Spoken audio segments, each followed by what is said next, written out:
বলি করে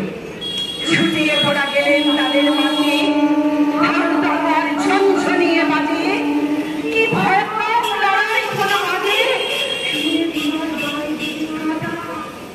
কত লোক যে পালিয়ে গেল ভয়ে কত লোকের মাথা পড়ল কাটা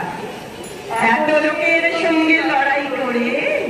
ভাবছো ওরা গেলই বুঝি মরে আমি তখন রক্ত মেখে ঘেমে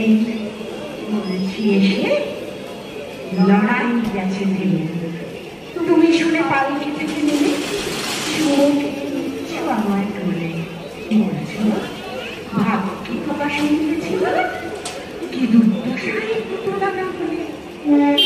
রোজ কত কি ঘটে যাহা তাহা এমন কেন সত্যি হয় না